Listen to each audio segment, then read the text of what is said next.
আসসালামু আলাইকুম ওয়া রাহমাতুল্লাহ। আমি মোহাম্মদ আরমানুদ্দিন বলছি। আজকের এই ভিডিওটাতে আমি আমার অ্যাডমিশন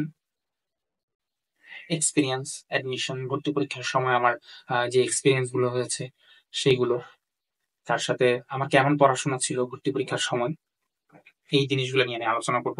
কারণ আমি বেশিরভাগ সময় আমার স্টুডেন্টদের কাছ থেকে এই কোয়েশ্চেনটা ফেস করি যে স্যার, আপনি অ্যাডমিশনের সময় কিরকম পড়ছিলেন বা কিভাবে কি করছিলেন, আপনার রুটিনটা কেমন ছিল বা আপনার পড়ার স্ট্র্যাটেজিটা কেমন ছিল, আর অ্যাডমিশন টাইম আপনি কি কি প্রবলেম ফেস করছেন বা কি ফেস করছেন, এগুলো আমাদেরকে একটু এক্সপিরিয়েন্স শেয়ার।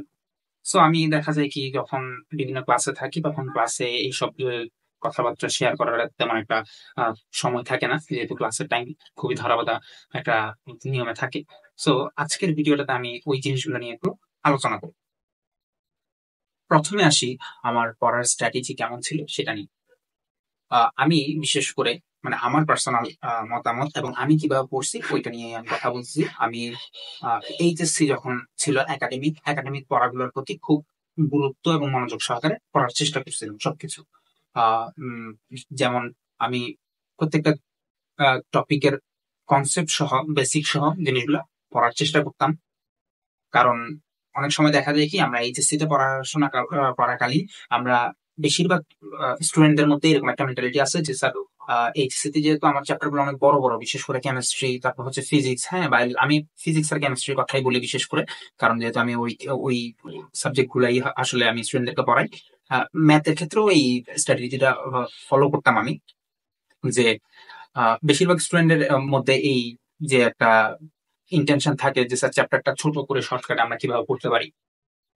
এইচএসসি একাডেমিক লাইফে থাকাকালীন স্টুডেন্টদের এটা একটা খুব বেশি পরিমাণে ইন্টেনশন থাকে যে স্যার, এইভাবে করে কেমনে শেষ করা যায়।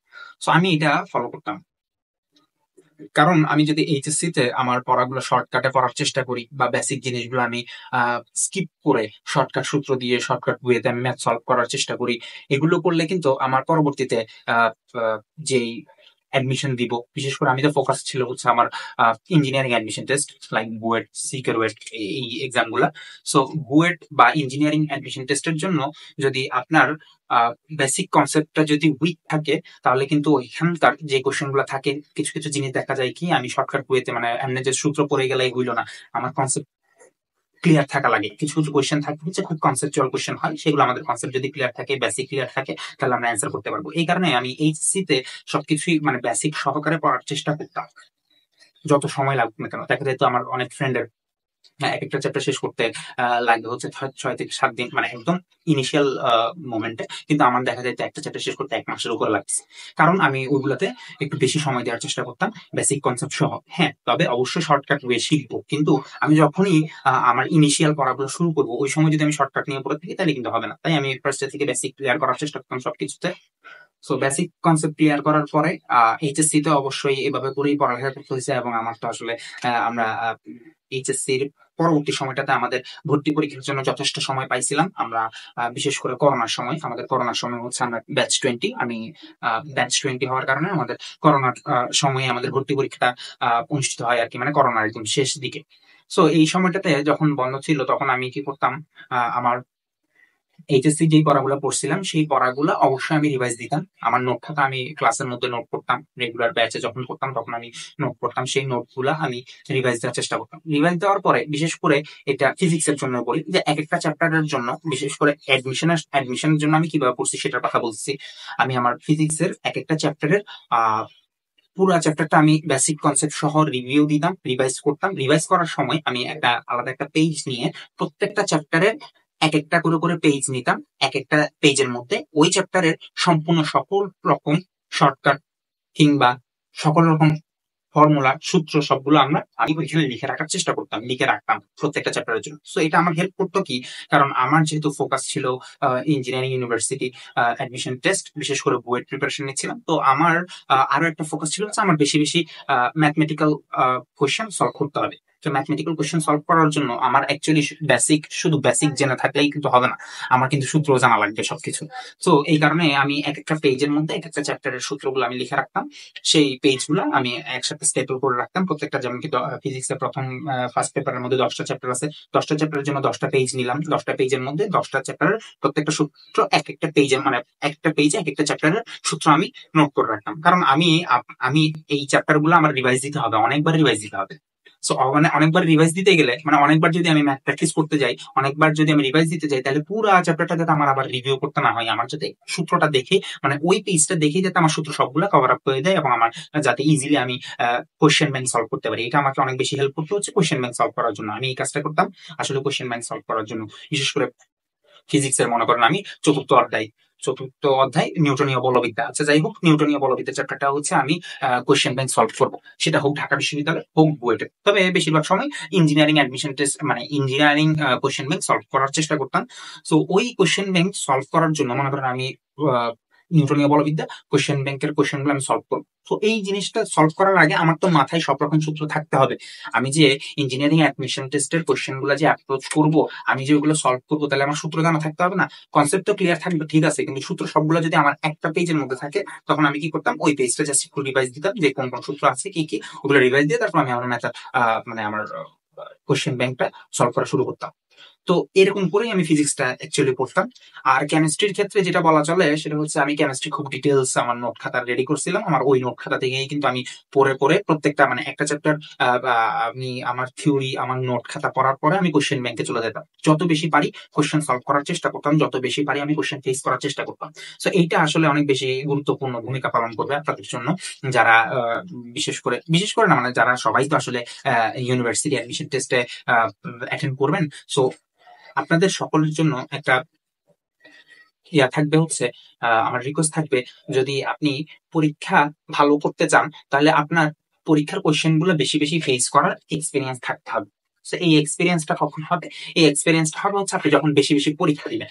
এখন পরীক্ষা কেমনে দিব স্যার? পরীক্ষা আমি অ্যাডমিশন টেস্টের আগে আমি কোন কোচিং এ বা কোথায় কিসের পরীক্ষা দিব, এটা আপনাদের বিষয়। আপনারা যে কোনো জায়গায়, যে কোনো টিচারের কাছে, যে কোনো কোচিং এ, কিংবা যে কোনো অনলাইনে, কিংবা আপনাদের কোশ্চেন ব্যাংক নিয়ে, কোশ্চেন ব্যাংকের মধ্যে কিছু মডেল টেস্ট থাকে, ওই মডেল টেস্ট গুলো আপনারা নিজেরাই সময় ধরা বাঁধা নিয়মে বেঁধে নিজেদেরকে পরীক্ষা দিচ্ছেন মতো করে পরীক্ষা দিবেন, তারপর আপনারা আপনাদের নিজেদের খাতাটা মূল্যায়ন করবেন। আর যেটা বলতেছি সেটা হচ্ছে বেশি বেশি কোশ্চেন ফেস করতে হবে। তো বেশি বেশি কোশ্চেন ফেস করতে হলে আপনার জন্য এটা হেল্প করবে হচ্ছে কোশ্চেন ব্যাংক। বিগত বছরের ভর্তি পরীক্ষার কোশ্চেন গুলা আমি বেশি বেশি সলভ করার চেষ্টা করতাম। আমি বুয়েট কোশ্চেন ব্যাংক আমি অনেকবারই সলভ করার চেষ্টা করছি, কারণ আমাদের তো অনেক সময় পাইছিলাম, এবং আমাদের সময় থেকেই শুরু হচ্ছিল বুয়েট ভর্তি পরীক্ষার প্রিলিমিনারি এক্সাম। প্রথমে হবে হচ্ছে আমাদেরকে প্রাথমিক বাছাই হবে, ওখানে প্রাথমিক বাছাই থেকে আমাদেরকে প্রিলিমিনারি যে এমসিকিউ টেস্ট নিছে, আমাদের 100টা এমসিকিউ, ওইখানে যারা সিলেক্টেড হবে তারা হচ্ছে 400 মার্কের রিটেন পরীক্ষা দিবে।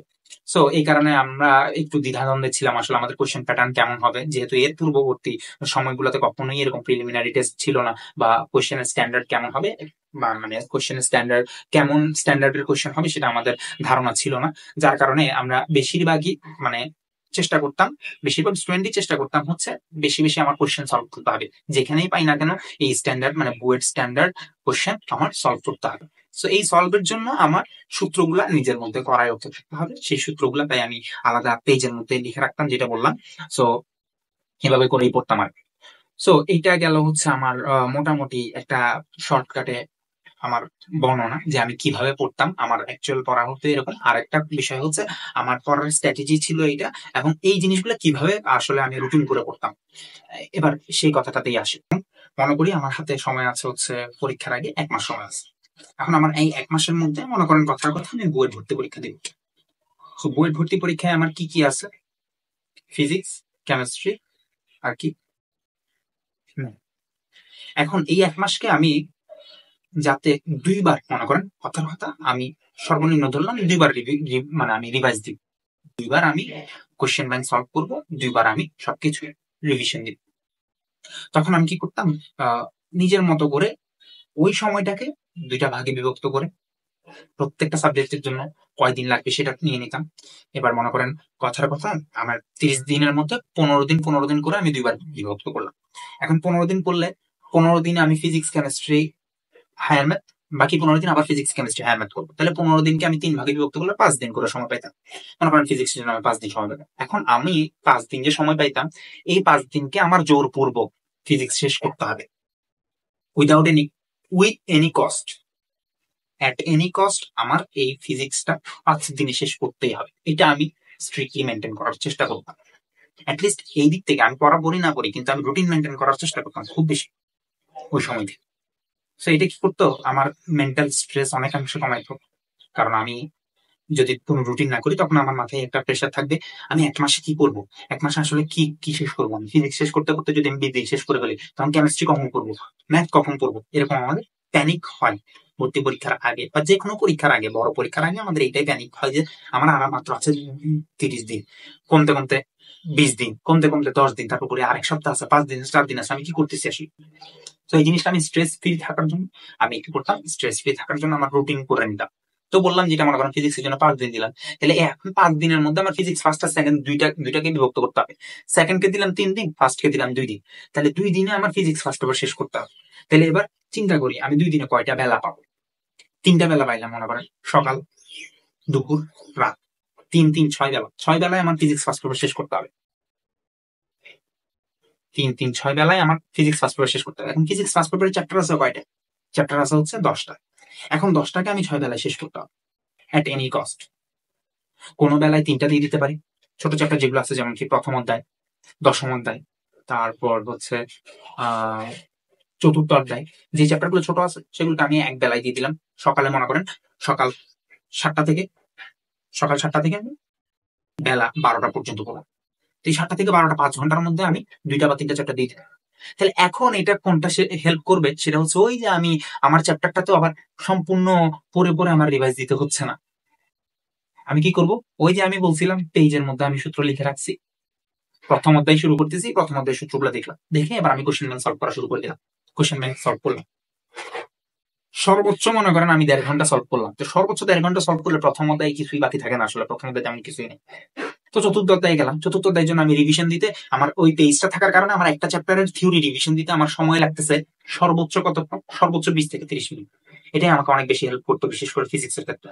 আর কেমিস্ট্রির ক্ষেত্রে কি হতো, কেমিস্ট্রির ক্ষেত্রে তো কোশ্চেন ব্যাংক সলভের পাশাপাশি আমার ওইটাও করতে হবে। তাহলে আমি একটা চ্যাপ্টারের জন্য যদি 2 ঘন্টা রাখি, তখন 1 ঘন্টা করবো কোশ্চেন ব্যাংক সলভ, আর 1 ঘন্টা করবো আমি থিওরি মানে পড়বো। আমি কিন্তু এখানে থিওরি রিভাইজ দিচ্ছি, যে আমি নতুন করে পড়তেছি না, কিন্তু কোনো কিছু আমি নতুন করে শিখতেছি না, আমি কিন্তু থিওরি রিভাইজ দিচ্ছি, যে আমি আগেই যা রেডি করছি এইচএসসি তে যা পড়ছি সেই জিনিসটা জাস্ট একটু রিভিউ দিচ্ছি, যাতে দেখলে আমার কি হয়, সুবিধা হয়। এই কারণে আমি বলছি আমি এইচএসসি কে অবশ্যই অবশ্যই গুরুত্ব বেশি দিই ভর্তি পরীক্ষার চাইতে। কারণ ভর্তি পরীক্ষার পড়াগুলো হবে হচ্ছে আমি এইচএসসি তে কেমন পড়ছি সেটার উপর ডিপেন্ড করে। আমি এইচএসসি ভালো করলাম না, ভর্তি পরীক্ষার আগে 2 মাস পরে উল্টে ফেললাম, খুব কমই সাকসেস হয়। এখন বলতে পারেন স্যার আপনি তো আমাদেরকে ডিমোটিভেটেড করতেছেন। ডিমোটিভেটেড করতেছি না, অ্যাকচুয়াল ট্রুথটা আমি বলতেছি। অ্যাকচুয়াল ট্রুথ হচ্ছে যে আপনি এইচএসসি তে যদি পড়াকে আপনি গুরুত্ব সহকারে না পড়েন, তাহলে অন্য বিশ্ববিদ্যালয়ের কথা বাদ দেন, বুয়েট অ্যাডমিশন টেস্টে আপনার জন্য অনেক বেশি ডিফিকাল্ট হয়ে যাবে। কারণ আমি যেটা বলছি সেটা হচ্ছে আমার এইচএসসির পড়া, আমার সব পড়া আছে, আমি ভর্তি পরীক্ষার আগে জাস্ট রিভাইজ দিচ্ছি। আমি কথাটা বলতেছি রিভাইজ, নট লাইক দ্যাট যে পড়তেছি। আমি নতুন করে কোনো কিছুই পড়ার কথা বলতেছি না ভর্তি পরীক্ষার আগে। তো এই জিনিসটাই করতাম আমি, এভাবে করে রুটিন মেনটেন করতাম। একবার যদি আমার রুটিন মেনটেন, আমি দরকার হলে আমি একটা বেলা পুরাই খরচ করে ফেলবো রুটিন বানাইতে গিয়ে। রুটিন বানাইলাম, কিন্তু ওই রুটিনটা বানানোর পরে আমার কিন্তু ওই রুটিনের প্রতি অনেক বেশি রেসপেক্ট থাকতে হবে। আমি রুটিন বানাইলাম তাই, আচ্ছা যাই হোক, আমি না বানাইছি রুটিনটা, রুটিনটা তো আর মনে করেন ইয়া থেকে বানাই জানি, যে কলেজ থেকে বা ইউনিভার্সিটি থেকে বানাই জানি, আমার রুটিন আমি বানাইছি, তা আমি একদিন না পড়লাম কি হলো, রুটিন ব্রেক করলাম, এটা করা যাবে না। আমি এটা করতাম, রুটিন ব্রেক করা যাবে। রুটিন যেটা বানাইছি সেই রুটিনটাই ফলো করতে হবে। রুটিনের মধ্যে আমি আমার নামাজের সময়, খাবারের সময়, সেগুলো আমার মাথায় রাখতে হবে। যে হচ্ছে হ্যাঁ, আমি শুধু সারাদিনই রুটিনের মধ্যে 24 ঘন্টা পড়া দিয়ে রাখলাম, 24 ঘন্টা পড়া দিয়ে রাখলে তো আসলে পড়া আমার অন্যান্য কাজ হবে না। সো এরকম অনেক সময় আমরা ওভার এক্সাইটেড হয়ে 24 ঘন্টায় পড়া দিয়ে রাখি, কিন্তু 24 ঘন্টা পড়া হয় না, কখনোই না। আর হ্যাঁ, আমি খুবই কম পড়তাম, খুবই কম পড়তাম, কিন্তু যা পড়তাম চেষ্টা করতাম হচ্ছে সর্বোচ্চটুকু এফোর্ট দিয়ে, যেটুকু পড়তেছি সেই সময়টা সর্বোচ্চটুকু এফোর্ট দিয়ে বুঝে পড়ার চেষ্টা করতাম। যারা আমাকে পার্সোনালি চিনেন তারা জানেন অবশ্যই আমি পড়াশোনার চেয়ে খেলাধুলা বেশি পছন্দ করি, এবং খেলাধুলাতে আমি বেশি সময় ব্যয় করি। সো যদি বলি এমনে কি বুয়েটিয়ান ভাইয়াদের মতো যদি বলি, হ্যাঁ আমি দিনে 24 ঘন্টার মধ্যে 18 ঘন্টা পড়তাম, হ্যাঁ 1 ঘন্টা ঘুমাইতাম, আর 1 ঘন্টা ওয়াশরুমে যেতাম, তারপর আরেক ঘন্টা বাইরে ঘুরতাম, এরকম কথাগুলো আমি বলি। 18 ঘন্টা 19 ঘন্টা এগুলো আমার পড়া হতো না, আমি এরকম করতাম। পড়লে ঠিক আছে আমি 4 ঘন্টা 5 ঘন্টা পড়বো, কিন্তু যা পড়বো সেগুলো আমি মনোযোগ দিয়ে পড়ার চেষ্টা করতাম, এবং ইফেক্টিভ হয় মতো। ওইখানের মতো কোনো চোরাই হবে না, মোবাইল গুতাগুতি হবে না, ফেসবুক স্ক্রলিং হবে না, ইনস্টাগ্রাম স্ক্রলিং হবে না ওই সময়টাতে। ঠিক আছে, তো যেই সময়টা ফোকাস করবো ওই সময়টাতে। এখন যার যার ব্যক্তিগত বিষয়, যে যে মানে সবাই নিজের পার্সোনাল মানে কতটুকু সময় লাগে সেটা জানে। আমার কতক্ষণ সময় লাগবে সেটা আমি বুঝতেছি, আপনার কতক্ষণ সময় লাগবে সেটা আপনি বুঝতেছেন। সো ওই অনুযায়ী আপনার মতো আপনি রুটিন করবেন। এখন আমার রুটিন আপনি ফলো করতে যাবেন সেটা কিন্তু হবে না। নিজের রুটিন নিজে বানাইতে হবে, এবং ওই রুটিনের প্রতি রেসপেক্ট থাকতে হবে। আপনি যে রুটিনটা বানাইছেন সেই রুটিনটার প্রতি রেসপেক্ট থাকতে হবে, ওইটা স্ট্রিক্টলি মেনটেন করতে হবে। তো আমার এটাই হচ্ছে আমার স্ট্রেস ফ্রি একটা আহ, নিজেকে স্ট্রেস ফ্রি রাখার একটা ওয়ে ছিল, যে আমি তো রুটিন বানাইছি, আমি রুটিনটা এখন ফলো করলে আমার সবকিছু শেষ হবে। পড়া মানে আমার মানে ধরা বাঁধা যে সময়টা দেওয়া আছে আমার, ওই সময়ে আমার পড়াটা অন টাইম, আমার পড়াটা সিলেবাসটা শেষ হবে। সো এইটা আমি একদম মেনটেন, আমি পার্সোনাল ম্যান্ডেট, আমার পার্সোনাল ম্যান্ডেট এটাই ছিল।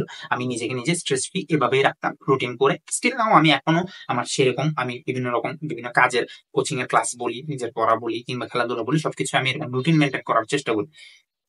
সো এটা আমার পার্সোনাল মতামত বলতেছি, এটা আপনাদের না, আসলে আমার পার্সোনাল মতামত। এখন আপনারা হচ্ছে আপনাদের বিষয়, আমি বলে দিছি যে আমি আমার পড়ার স্ট্র্যাটেজি শেয়ার করতেছি, আমি কেমনে পড়তাম সেটা স্ট্র্যাটেজি শেয়ার করতেছি। কারণ স্টুডেন্ট আমাকে বলে, স্যার স্ট্র্যাটেজিটা একটু শেয়ার করেন কিভাবে পড়তেন বা এরকম সামথিং। তো এটা হচ্ছে কথা।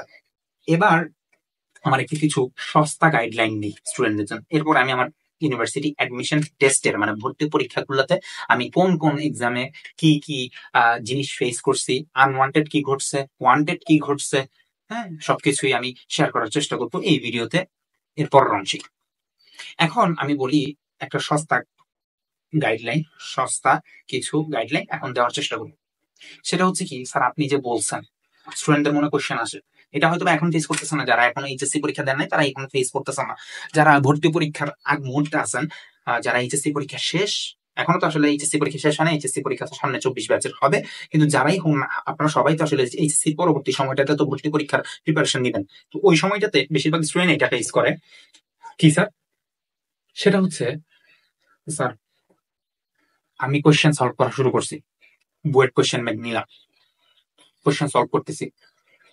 আমার কথাটাই বলি, আমি যখন ফার্স্ট ইয়ারে, এইচএসসি ফার্স্ট ইয়ারে ছিলাম, তখন থেকে আমার একটু মানে বুয়েট কোশ্চেন সলভ করা আহ, বা এরকম কিছু জিনিসগুলো আমার কাছে অনেক বেশি কিছু মনে হতো, যে আসলে বুয়েট কোশ্চেন সলভ করলে হয়তো আমার কনফিডেন্স লেভেল বাড়বে। হ্যাঁ এই সময়টাতে যদি আমি এইচএসসি পড়াকালীন যদি আমি বুয়েট কোশ্চেন সলভ করি, তাহলে আমার অনেক মানে নিজেকে নিজে একটু কনফিডেন্ট ফিল করতে পারবো। তো এটার জন্য কি করতাম, ফার্স্ট ইয়ারে থাকতে আমি বুয়েট কোশ্চেন বিভিন্ন রকম বইয়ের মধ্যে, ফিজিক্স এর মধ্যে মনে করেন ফিজিক্স এর কথা বলি, ফিজিক্সের বিভিন্ন চ্যাপ্টার শেষ করার পর আমি এরকম বুয়েট চুয়েট কুয়েট এরকম কোশ্চেন গুলো আমি দেখার চেষ্টা করতাম, সলভ করার চেষ্টা করতাম যেটুকু পারি। আমি এইচএসসি তে যে কনসেপ্ট আছে সেই কনসেপ্টের ভিত্তিতে সলভ করার চেষ্টা করতাম। সো দেখা যেত এক একটা কোশ্চেন, মনে করেন একটা কোশ্চেন নিলাম, আমি বসে আমার কলেজের লাইব্রেরিতে বসে বসে আমি এই কোশ্চেন সলভ করতেছি, একটা কোশ্চেন সলভ করতে আমার সময় লাগছে 40 মিনিট, মনে করেন এরকম হয়েছিল, 40 মিনিট সময় লাগছে আমার একটা কোশ্চেন সলভ করতে। 2 পেজ, 2 পেজ জায়গা লাগছে। আমি আমার খাতায় আমি ম্যাথ গুলো সলভ করতেছি, ক্যালকুলেটর সহ নিয়ে সবকিছু যেভাবে করা দরকার লাইব্রেরিতে বসে বসে ঠান্ডা মাথায় সলভ করার চেষ্টা করছি। 40 মিনিট সময় লাগছে, 2 পেজ, 2 পৃষ্ঠা লাগছে একটা কোশ্চেন ওয়েটের। সো এই কোশ্চেন নিয়ে আমি এখন কি করলাম, আমার এক বড় বাইরে দিলাম, মনে করেন সে ছিল কি বুয়েটে। তো বললাম কি ভাই, আমি তো এরকম এরকম করে এই সময়টাতে মানে আমি এইচএসসি এখন ফার্স্ট ইয়ার আছি, আমি কোশ্চেন গুলো সলভ করার চেষ্টা করি। সো আমার মানে এরকম এরকম হচ্ছে আর কি, আমি সময় লাগছে 40 মিনিট, পেজ লাগছে হচ্ছে 2টা পেজ, 2 পেজ লাগছে আমার কোয়েশ্চেনটা সলভ করতে। মানে আমি আমার মতো করে আমার যতটুকু ওই যখন বাচ্চা মানুষ যখন ছিলাম ফার্স্ট ইয়ারে, এইচএসসি ফার্স্ট ইয়ারে, তখন আমি এরকম করে সলভ করার চেষ্টা করতাম এবং জানাইছি। সো তখন বড় ভাই বলে কি, এই কোয়েশ্চেন পড়ছো অবশ্যই, তোমাকে অনেক বেশি ধন্যবাদ জানাচ্ছি এবং অভিনন্দন, তুমি কোয়েশ্চেন সলভ করতে পারছো। কিন্তু বিষয়টা হচ্ছে এই কোয়েশ্চেনটা তোমার বুয়েট ভর্তি পরীক্ষায় সলভ করার জন্য সময় পাবা তুমি 3 মিনিট, জায়গা পাবা কতটুকু, 4 আঙ্গুল পরিমাণ জায়গা। এটা হচ্ছে সবচেয়ে বড় একটা সমস্যা স্টুডেন্টদের মধ্যে। স্যার বাসায় তো কোশ্চেন সলভ করি, একটা কোশ্চেন সলভ করতে 30 মিনিট লাগে, আবার জায়গা লাগে 1 পেজ 2 পেজ, কিন্তু আমাকে তো বুয়েট ভর্তি পরীক্ষায় এই কোশ্চেন সলভ করতে হবে কতক্ষণ সময়ে, 3 মিনিট সময়ে 4 আঙ্গুল জায়গাতে। স্যার 3 মিনিট কেমনে? আমাদের সময়ের আগের কথা বলি, যখন 60টা কোয়েশ্চেন সলভ করতে হইতো, 60টা বড় বড় কোয়েশ্চেন সলভ করতে হবে, ফিজিক্স, কেমিস্ট্রি, হায়ার ম্যাথ, 3টা থেকে 20 করে। আর আমাদের সময় হচ্ছে কি, আমাদের সময় 40টা কোয়েশ্চেন, 400 মার্ক, একটা 10 মার্ক করে। প্রত্যেকটা কোয়েশ্চেনের জন্য সময় পাবো, আমি 60টা কোয়েশ্চেনের কথা বলি, 60টা কোয়েশ্চেন যদি থাকে তাহলে আপনার সময় ছিল হচ্ছে তখন কত, 3 ঘন্টা। তাহলে 60টা কোয়েশ্চেন 3 ঘন্টা মানে 180 মিনিট, 180 মিনিটের জন্য 60টা কোয়েশ্চেন। তাহলে 60টা কোয়েশ্চেন 180 মিনিটকে ভাগ করে দিলে একটার জন্য 3 মিনিট করে সময় পায়। কিন্তু আমি কোয়েশ্চেন সলভ করতে এখন 40 মিনিট, 40টা দিচ্ছে, এখন কথা হচ্ছে এখন হচ্ছে 40টা কোয়েশ্চেন দেয়, 2 ঘন্টা সময় দেয়। তাহলে 40টার জন্য 2 ঘন্টা মানে কি 120 মিনিট, 120কে 40 দিয়ে ভাগ করলে 3 মিনিট, ঠিকই সেম একটা কোয়েশ্চেনের জন্য 3 মিনিট। এবং খাতাটা হচ্ছে কি, খাতাটা ভাগ ভাগ করা থাকে, বক্স করা থাকে কোয়েশ্চেনের নিচে, যে 4 আঙ্গুল পরিমাণ জায়গা, এই জায়গার মধ্যে কি করতে হবে, আপনাদেরকে সলভ করতে হবে। এই জিনিসটা কিন্তু এখন ঢাকা বিশ্ববিদ্যালয়ে ফলো করে। ঢাকা বিশ্ববিদ্যালয়ে রিটেন আছে, এবং ঢাকা বিশ্ববিদ্যালয়ে আপনার কত নাম্বার কোয়েশ্চেন, ওই কোয়েশ্চেনের জন্য ওইটুক পরিমাণ জায়গায় দেওয়া থাকবে, ধরা বাঁধা ওই জায়গায় লিখতে হবে। ওই জায়গার মধ্যে যদি আপনি লেখা শেষ করতে না পারেন, তাহলে বাকি যেইটুকু আপনি লেখা শেষ করতে পারেন না, সেগুলো কাউন্ট হবে না। অন্য কোথাও লিখলেও চলবে না, লেখার কোনো জায়গাও দিবেন আপনার। সো এটা হচ্ছে একটা সমস্যা। স্যার আমি বাসায় অনেক কোয়েশ্চেন সলভ করছি, আমি নিজেই বলি, আমি নিজেই কোয়েশ্চেন সলভ করছি 40 মিনিটে, কিন্তু সেটা সলভ করতে হবে 3 মিনিটে। জায়গা লাগছে 2 পেজ, করতে হবে কতটুকু, 4 আঙ্গুল জায়গায়। তাহলে স্যার এটা সলিউশন কি? এটা সলিউশন আপনি এইচএসসি তে থাকাকালীন তেমন একটা করার দরকার নাই। এটা আপনি ভর্তি পরীক্ষার সময় গিয়ে করতে পারবেন, বা ভর্তি পরীক্ষার আগে যে সময়টা থাকবে ওই সময়টাতে আপনি এটা করতে পারবেন। তবে আমার কথা হচ্ছে যে স্যার আমি যে কোশ্চেন 40 মিনিটে সলভ করলাম 2 পেজ জায়গা নিয়ে, তাহলে এটা কি স্যার আমি হতাশ হব? অ্যান্সার হচ্ছে না স্যার, হতাশ হওয়া যাবে। আপনি যা করছেন, আপনি এইচএসসি স্ট্যান্ডার্ড, এখন কথা হচ্ছে স্যার আপনি যে 2 পেজে লিখলেন, 2 পেজ করে লিখলেন, তো স্যার এটা তো আপনার থেকে মানে 4 আঙ্গুল জায়গার মধ্যে কেমনে আটাবেন আপনি? আসলে আমি এইচএসসি পরীক্ষা দেওয়ার আগে মানে ফার্স্ট ইয়ারে আমি এইচএসসির কনসেপ্ট নিয়ে ভেঙে ভেঙে ভেঙে ভেঙে ম্যাথটা করছি। কিন্তু যখন আপনি অ্যাডমিশন প্রিপারেশন নেবেন, তখন আপনাকে ভাইয়ারা বা টিচাররা কি করবেন, শর্টকাট অনেক সূত্র জানাবে, যে সূত্রগুলো দেখবেন যে এই ম্যাথ আপনার করতে 2 পেজ 3 পেজ লাগতো, সেগুলো 3 আঙ্গুল 4 আঙ্গুল মানে 3 লাইন 4 লাইনের মধ্যে আপনার কি হয়ে যাচ্ছে, ম্যাথগুলো সলভ হয়ে যাচ্ছে। সো ওই সময় ওগুলো শিখবেন। তাই এইচএসসি তে যদি আপনি কোয়েশ্চেন গুলো সলভ করতে আপনার বেশি সময় লাগে, হতাশ হবেন না। আর হ্যাঁ, এইচএসসির পরবর্তীতে আপনি যখন পরীক্ষা দিচ্ছেন, মনে করেন বিভিন্ন কোচিং এ পরীক্ষা দিচ্ছেন বুয়েট স্ট্যান্ডার্ড, তখন আমি নিজের কথাই বলি, তখন দেখা যায় তো আমি 400 মার্কের মধ্যে কখনো কখনো কত আসতো, 70-80 মার্ক পাইতাম 400 মার্কের মধ্যে। তাহলে কি স্যার আমি টিকবো না? আমি কি স্যার টিকবো না? অবশ্যই টিকবো। কেন টিকবো না? আমরা বেশিরভাগ সময় কোচিং এর বা বিভিন্ন ইয়াতে যে প্র্যাকটিস যে এক্সাম গুলো দিই, সেই এক্সাম গুলোর মার্ক দেখে আমরা নিজেরাই অনেক বেশি ডিসঅ্যাপয়েন্টেড হয়ে যাই, বিশেষ করে বুয়েট ভর্তি পরীক্ষা স্ট্যান্ডার্ড যে কোশ্চেন গুলো সেগুলো।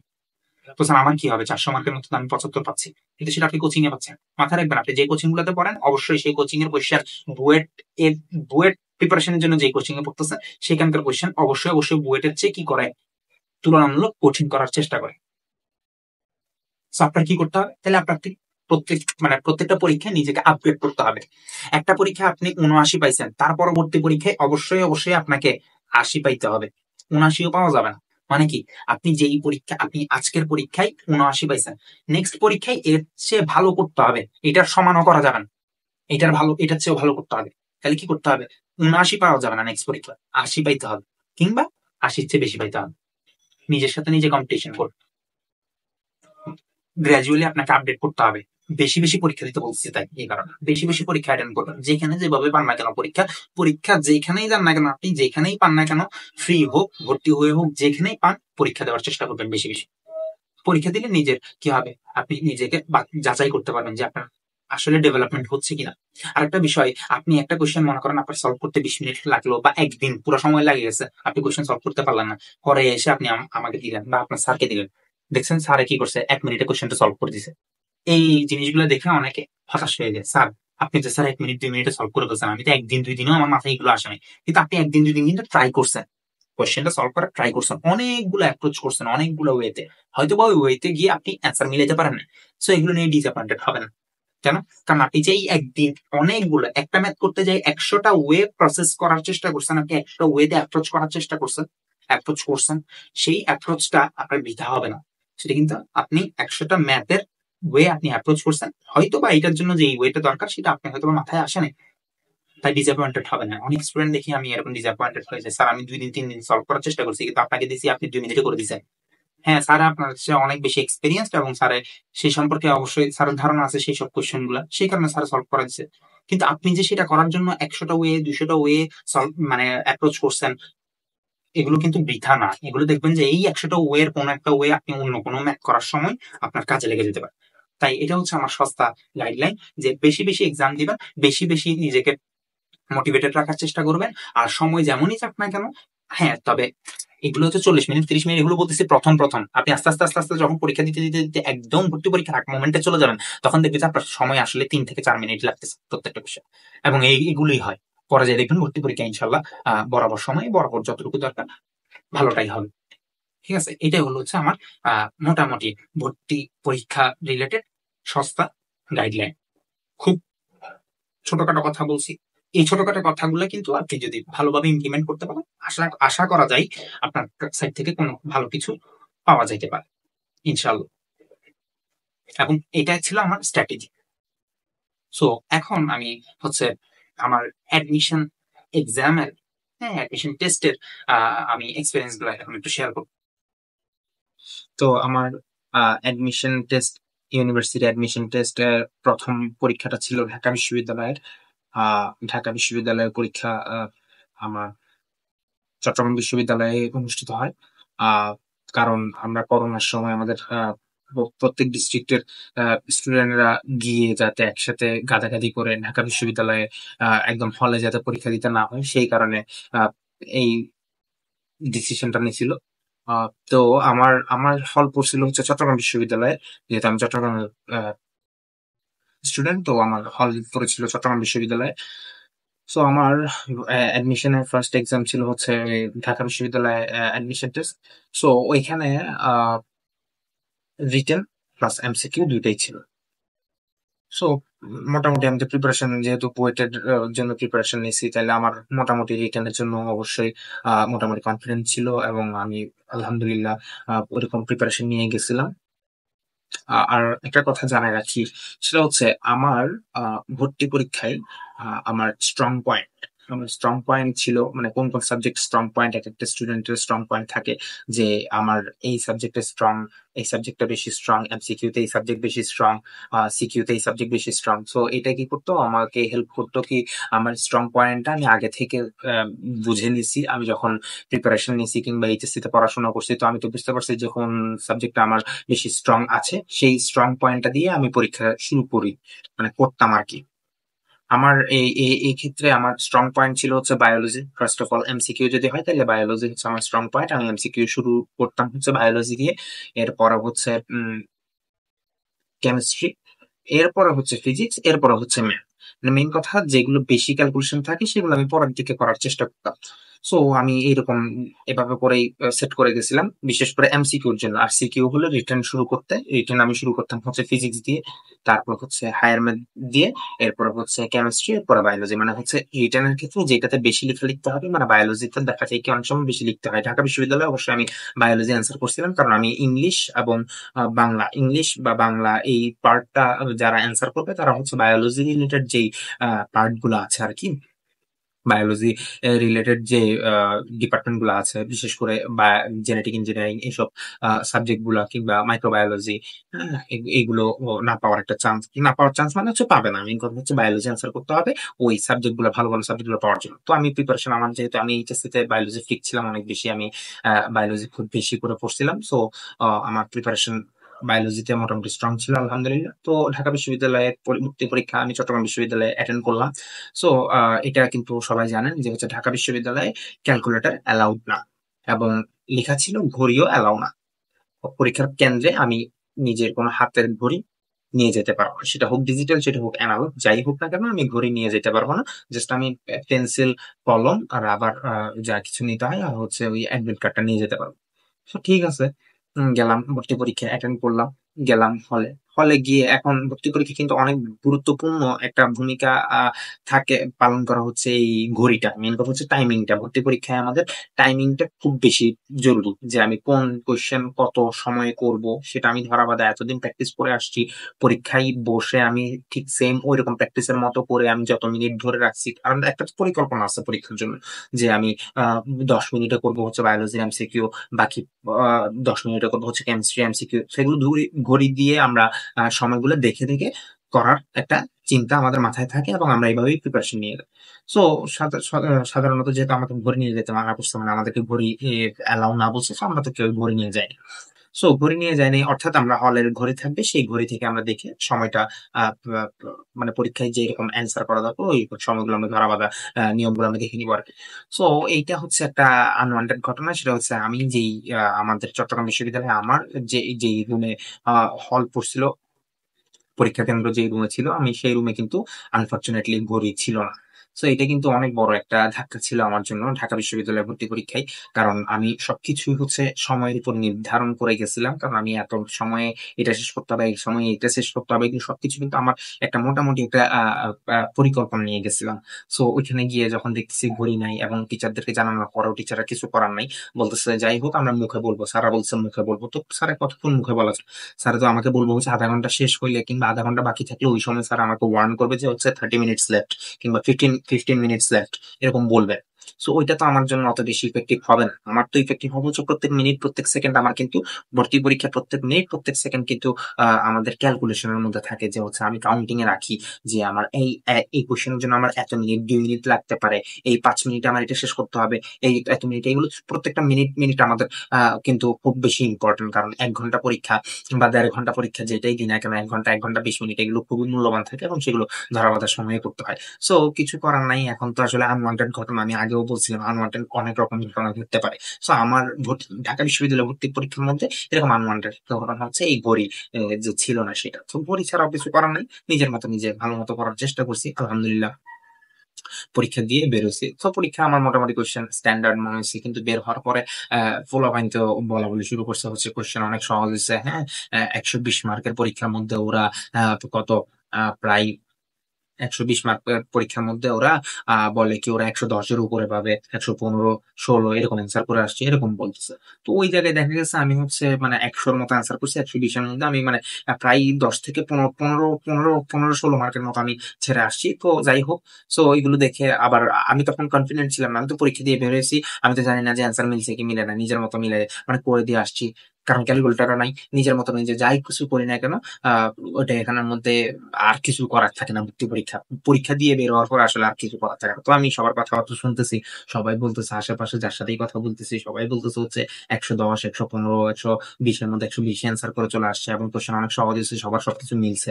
তো তখন আমি তো মানে একটু ডিসঅ্যাপয়েন্টেড হইলাম, যে হচ্ছে এতগুলো স্টুডেন্ট, আমাদের সময় হচ্ছে 1 লাখ 1,17,000-এর মতো হচ্ছে ঢাকা বিশ্ববিদ্যালয়ে আমাদের এই ইউনিটে পরীক্ষা দিয়েছিল।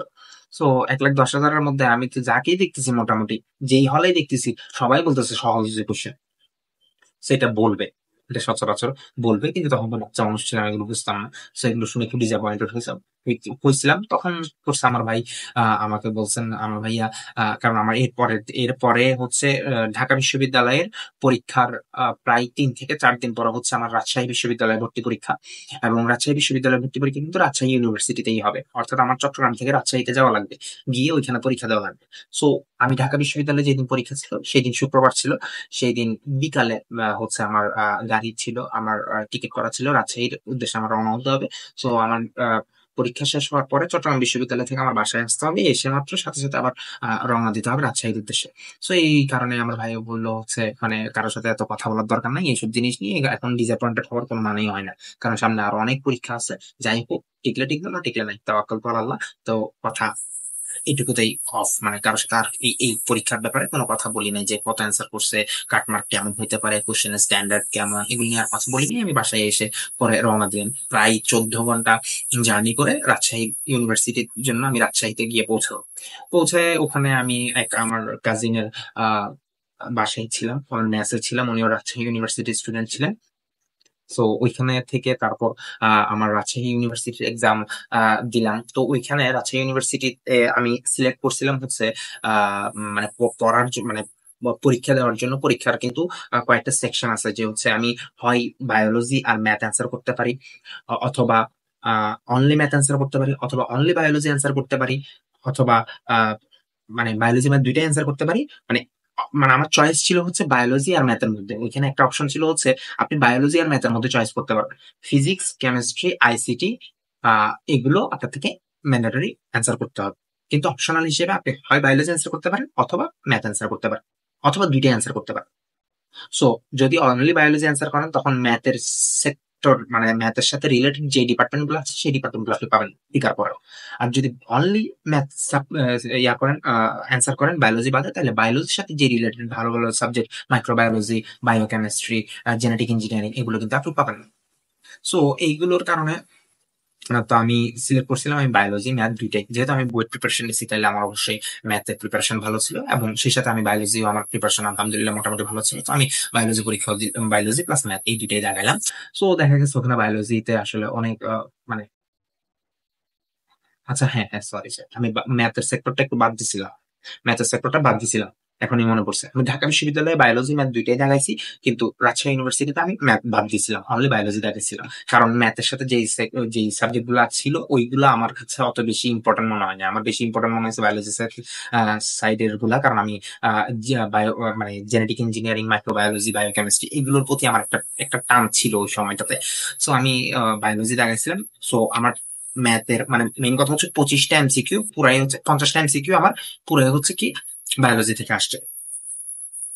যদি ম্যাথ থেকে করতাম তাহলে 25টা ম্যাথ, 25টা বায়োলজি। আর অনলি ম্যাথ থেকে করলে 50টাই ম্যাথ থেকে।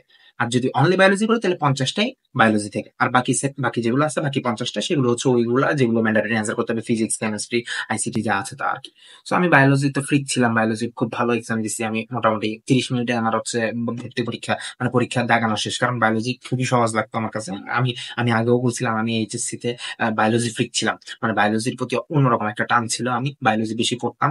যার কারণে আমার কাছে এই পরীক্ষাটা সহজ লাগছিল। আমি পরীক্ষা দিছি, পরীক্ষা দিয়ে পরে আমার ওই কাজিন জিজ্ঞেস করতেছে পরীক্ষা দিছো কিনা, হ্যাঁ কি মনে হয় কতটা দাগাইছো। তো আমি তো বলতেছি হচ্ছে আমার 100টার মধ্যে আমি প্রায় 95-96টার মতো দাগাইছি।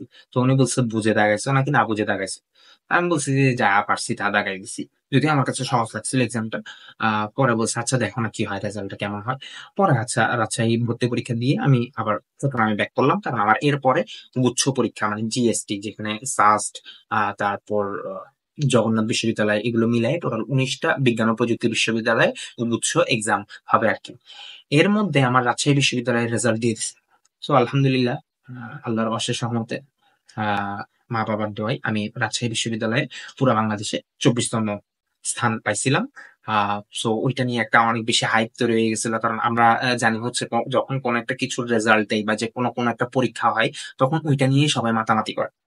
যার কারণে অনেক বেশি আহ ওই জিনিসের প্রতি আকর্ষণটা বেড়ে যায়। তো ওই সময়টাতে দেখতেছি হচ্ছে আমার ফেসবুক বলি, যেখানে বললেন আমার রিলেটিভ বলি বা ফ্রেন্ডদের মধ্যে বলি, সবাই হচ্ছে এই রাজশাহী ইউনিভার্সিটি রেজাল্ট হয়েছে, সবাই ওইটা নিয়ে একটু বেশি হাইপ তৈরি করছে। তো আমিও খুব বেশি এক্সাইটেড হয়ে গেছিলাম, হ্যাঁ রাজশাহী ইউনিভার্সিটি, হ্যাঁ রেজাল্ট পাইছি আমি, আমার আর কিছু লাগবে না, এরকম একটা মেন্টালিটি তৈরি হয়ে গেছিল যে আমার আর কিছু লাগবে না, রাজশাহী ইউনিভার্সিটি পাই গেছি, একটা পাবলিক ইউনিভার্সিটি পাই গেছি আলহামদুলিল্লাহ। সো তো রাজশাহী ইউনিভার্সিটি যেহেতু 24তম হয়েছি এবং সেখানে আমি বায়োলজিও অ্যান্সার করে আসছি। সো আমি ওইখানে জেনেটিক ইঞ্জিনিয়ারিং, বায়োকেমিস্ট্রি, মাইক্রোবায়োলজি এগুলো তিনটার মধ্যে যে কোনো একটা নিবো ভাবছি। যাই হোক, এর মধ্যে আমার জিএসটি পরীক্ষা শুরু হলো। আমরা গুচ্ছ পরীক্ষাটা আমার হল পড়ছিল, যেহেতু আমি করোনার সময় হয়েছিল আমাদের কিন্তু গিয়ে পরীক্ষা দিতে হয়নি, মানে কোথায় ওই ডিস্ট্রিক্টে গিয়ে পরীক্ষা দিতে হয়নি। যদি সাস্টের পরীক্ষা দিই সাস্টে গিয়ে পরীক্ষা দিতে হয়নি। তো সাস্ট সহ যে 19টা বিশ্ববিদ্যালয় গুচ্ছ জিএসটি পরীক্ষা আমার হল পড়ছিল হচ্ছে চট্টগ্রাম চুয়েটে। চুয়েটে আমার হল পড়ছিল, তো আমি চুয়েটে পরীক্ষা দিতে গেছিলাম। এখন এটা নিয়ে একটা ইন্টারেস্টিং ঘটনা বা একটা ইন্টারেস্টিং মেমোরি শেয়ার করি আমাদের সময়টাতে। কারণ গুচ্ছ প্রথমবারই চালু হয়েছিল, মানে এই সবগুলো এক্সপেরিমেন্টই চালু হচ্ছে হচ্ছে আমাদের সময় থেকে, করোনার সময় থেকে। যেহেতু ওই সময় মহামারী ছিল, করোনা মহামারীর কারণে ডিসিশন নিতে পারতেছিল না ইউনিভার্সিটি কর্তৃপক্ষরা। সো জিএসটি এক্সামটা হচ্ছে মোটামুটি সবচেয়ে বেশি স্টুডেন্ট পরীক্ষা দিয়েছিল আমাদের সময় ইউনিভার্সিটি অ্যাডমিশন টেস্ট গুলাতে, ওই জিএসটি তে 19টা বিশ্ববিদ্যালয় ছিল, সাধারণ বিশ্ববিদ্যালয় প্লাস বিজ্ঞান ও প্রযুক্তি বিশ্ববিদ্যালয় মিলে 19টা বিশ্ববিদ্যালয় ছিল। ওই পরীক্ষাটাতে প্রায় 1,36,000 প্লাস স্টুডেন্ট পরীক্ষা দিছিল, মানে পুরো বাংলাদেশ থেকে 1,36,000 চেয়ে বেশি স্টুডেন্ট পরীক্ষা দিছিল। অর্থাৎ ওইখানে নর্মাল হোক, এ গ্রেড হোক, বি গ্রেড হোক, সব রকম স্টুডেন্টরাই হচ্ছে কি ওই জিএসটি এক্সামটা দিছিল। সো জিএসটি এক্সামে দিছে ঠিক আছে, তো এখন যেহেতু সবাই দিছে, মানে টাইপিক্যালি একটা জনসাধারণের জন্য পরীক্ষা এরকম হয়ে গেছিল আর কি। তো জনসাধারণের জন্য যে পরীক্ষাটা হয়েছে হবে, সেই পরীক্ষার কোশ্চেন তো ওই স্ট্যান্ডার্ড হওয়া উচিত, তাই না? হ্যাঁ, হওয়া উচিত। কিন্তু আমাদের সময় এটা একটা ভুল করছিল, ভুল না, এটা আসলে ইচ্ছাকৃতই করছিল। মেইন কথা হচ্ছে এই 19টা বিশ্ববিদ্যালয়ের মধ্যে লিড দিছিল হচ্ছে কি সাস্ট বা শাহজালাল বিজ্ঞান ও প্রযুক্তি বিশ্ববিদ্যালয়। এটা আপনারা বেশিরভাগ স্টুডেন্টই জানেন যে শাহজালাল বিজ্ঞান ও প্রযুক্তি বিশ্ববিদ্যালয়ের কোশ্চেন গুলা প্রায় বুয়েট স্ট্যান্ডার্ড হওয়ার মানে করার চেষ্টা করে। বুয়েটের পরে যদি কোনো কঠিন কোশ্চেন বলা হয়, মানে মোটামুটি স্ট্যান্ডার্ড কোশ্চেন বলা হয়, তাহলে সাস্টের করা কোশ্চেন গুলো হয়। সো আমাদের সময় এই জিএসটি এর কোশ্চেন করছিল হচ্ছে সাস্ট, যার কারণে, এবং হ্যাঁ, জিএসটি পরীক্ষাটাতে কিন্তু উইদাউট ক্যালকুলেটর পরীক্ষা দিতে হবে। সো সাস্টের কোয়েশ্চেন গুলা এমন ভাবে করে যাতে বুয়েট স্ট্যান্ডার্ড হয়। তো বুয়েট স্ট্যান্ডার্ড মানে বুঝতেছেন তো, অবশ্যই সেখানে ক্যালকুলেটর লাগবে, সেখানে ঘুরে পেঁচায় ম্যাথ থাকবে, এবং এমসিকিউ থাকলে সেগুলো অনেক ঘুরে পেঁচায় থাকবে। তো গুচ্ছ পরীক্ষার কোয়েশ্চেন করে ফেলছে কে? সাস্টে করছে, এবং সাস্ট কর্তৃপক্ষ এই কোয়েশ্চেনটা করছে, এবং জনসাধারণ যারা পরীক্ষা দিবে তারা কিন্তু ক্যালকুলেটর অ্যালাউ না। হ্যাঁ, ক্যালকুলেটর ছাড়াই পরীক্ষা দিতে হবে। এবং দেখছেন তো এবারও তো জিএসটির কোশ্চেন গুলো দেখতেছেন যে খুবই হিজিবিজি, মানে একটা পেজের মধ্যে খুব ছোট ছোট ছোট ছোট কোশ্চেন, মানে ওখানের মধ্যে মানে আমি রাফ করার জায়গাও পাচ্ছি না। জাস্ট আমাকে ওই আমার শীট দিছে, আর হচ্ছে আমাকে ইয়া দিছে কি কোশ্চেনটা দিচ্ছে। সো আমার ওখানের মধ্যে ক্যালকুলেটর ছাড়া, তাও আবার এই স্ট্যান্ডার্ড কোশ্চেন করতে হবে। আমারটা আমি বাদ দিই, কারণ আমি হচ্ছে বইয়ের প্রিপারেশন নিছি, তাহলে আমার মোটামুটি কনসেপ্ট আলহামদুলিল্লাহ অ্যাটলিস্ট ম্যাথমেটিক্যাল দিক থেকে আমি বলতে পারি যে হচ্ছে আলহামদুলিল্লাহ মোটামুটি ক্লিয়ার। কিন্তু যারা জনসাধারণ, যেটা বলতেছি, জনসাধারণ যারা পরীক্ষা দিচ্ছে, তো ওদের তো ওই জিনিসগুলা তো ক্লিয়ার না, ওরা তো এগুলোর জন্য প্রস্তুত না। কিন্তু কিছু করার নেই, জাস্ট এই কোশ্চেনটা করছে, এবং ক্যালকুলেটর ছাড়া এই স্ট্যান্ডার্ড কোশ্চেন সবার থেকে অ্যান্সার করতে হবে। তো ওই পরীক্ষাটাতে রেজাল্টটা এমন ছিল, পুরা বাংলাদেশে প্রায় 50 থেকে 50 জন হচ্ছে 80-র উপরে পাইছিল। 50 জন পুরো বাংলাদেশে, ওই 1,36,000-এর মধ্যে ওই জিএসটির মার্ক হিসাব করলে 100-তে পুরো বাংলাদেশে 50 জন 80-র উপরে পাইছিল। আর বেশিরভাগ স্টুডেন্টেরই মার্ক দেখা গেছে ওই সময় 10, 11, 12 বেশিরভাগই ফেল করছে, মানে 100-তে 10, 11, 12। কারণ বুঝতেছেন তো, জনসাধারণ পরীক্ষা দিচ্ছে, বুয়েট টাইপস এর একটা স্ট্যান্ডার্ড কোয়েশ্চেন করে দিল, আবার সেই জায়গায় ক্যালকুলেটরও ইউজ করা যাবে। সো এগুলো আমরা যারা বুয়েট প্রিপারেশন নিয়েছিলাম তাদের জন্য মোটামুটি ঠিক আছে, যে আমরা আহ, মানে বুয়েটের মতো কোয়েশ্চেন না, মানে আরেকটু কম কঠিন, কিন্তু ক্যালকুলেটর ছাড়া। সো আমরা আমরা যারা হচ্ছে বুয়েট প্রিপারেশন নিয়েছিলাম, ইঞ্জিনিয়ারিং অ্যাডমিশনের জন্য যারা প্রিপারেশন নিয়েছিলাম, তাদের জন্য মোটামুটি এই স্ট্রাগলটা ফেস করার মতো। কিন্তু বাকিদের জন্য এটা খুবই ভয়ানক একটা ব্যাপার হয়ে গেছিল, 8, 9, 10 এরকম করে মার্ক পাইছিল 100। সো আলহামদুলিল্লাহ, আল্লাহ সুবহানাহু ওয়া তাআলার অশেষ কৃপায় আহ তো আমার মার্ক আসছিল হচ্ছে 83 সামথিং, অর্থাৎ ওই 50 জনের ভেতরে আসছিলাম আমি, যার কারণে আমি সাস্ট সিএসসি তে পাওয়ার একটা চান্স ছিল। সাস্টের সিএসসি হচ্ছে সবচেয়ে উপরের ডিপার্টমেন্ট হিসেবে তখন ধরে নেওয়া হয়েছিল আর কি, যে সবচেয়ে বেশি মার্ক পায় তারা যদি সাস্ট সিএসসি তে যদি অ্যাপ্লাই করে, তাহলে সেখানে হয়তো বা চান্স পাইতে পারে, কারণ সিএসসি তে সিট আরো 50টা চেয়েও বেশি ছিল হয়তো। সো আলহামদুলিল্লাহ, তো এই জিএসটি রেজাল্ট তো তখন দেয় নাই, আমি রেজাল্ট আগে বলে ফেলছি। আমি সিকোয়েন্সিয়ালি যাই, আমার জিএসটি এক্সাম দিলাম। জিএসটি এক্সাম দিয়ে এসে দেখলাম হচ্ছে বিভিন্ন গ্রুপে, ফেসবুকে, এখানে ওইখানে যে জিএসটি মার্ক দিছে, দেখা যাচ্ছে জিএসটি পরীক্ষাতে 100-তে প্রায় 8, 9, 10, 11, 12 এরকম করে পাইছি, যেটা খুবই মানে মানে খুবই একটা আহ, কেমন যেন একটা সিচুয়েশন, না যে ভর্তি পরীক্ষা দিলাম, আমি 100-তে পাইলাম হচ্ছে 10, 11, 12, এবং 10, 11, 12 পেয়েও কিন্তু ইউনিভার্সিটি পাইছে। কারণ কিছু করার নেই, অ্যাভারেজ মার্কই উঠছে হচ্ছে এরকম 12, 14, 20, 25 এরকম 100-তে, যেহেতু এরকম করে ফেলছে কোশ্চেন। আচ্ছা, যাই হোক, আমি জিএসটি এক্সাম দিয়ে, তো অবশ্যই এটা চট্টগ্রামে ছিলাম, তো আমি এটা জিএসটি এক্সাম দিলাম। এরপরে আমার ঢাকা ইউনিভার্সিটির রেজাল্ট কিন্তু এখনো দেয় নাই। আমি রাজশাহী ইউনিভার্সিটির রেজাল্ট নিয়ে খুশি আছি আলহামদুলিল্লাহ, এখনো পর্যন্ত। জিএসটি পরীক্ষা দিয়ে আসলাম, জিএসটি এখনো রেজাল্ট দেয়। এর মধ্যে কিন্তু আমার পরীক্ষা চলে আসছে কিসের, উম, আমার পরীক্ষা আসছে হচ্ছে, হ্যাঁ, আমার পরীক্ষা আসছে হচ্ছে বুয়েট প্রিলিমিনারি এক্সাম।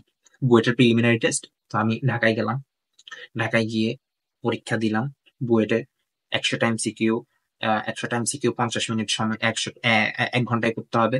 অর্থাৎ ওইখানে 60 মিনিটের মধ্যে 10 মিনিট চলে যাবে হচ্ছে আমার বাপ দাদা 14 গোষ্ঠীর নাম, ওএমআর শিটের নাম্বার, হ্যান ত্যান, এগুলো সবকিছু দেখে শুনে করতে আমার প্রায় 10 মিনিটের মতো চলে যাবে।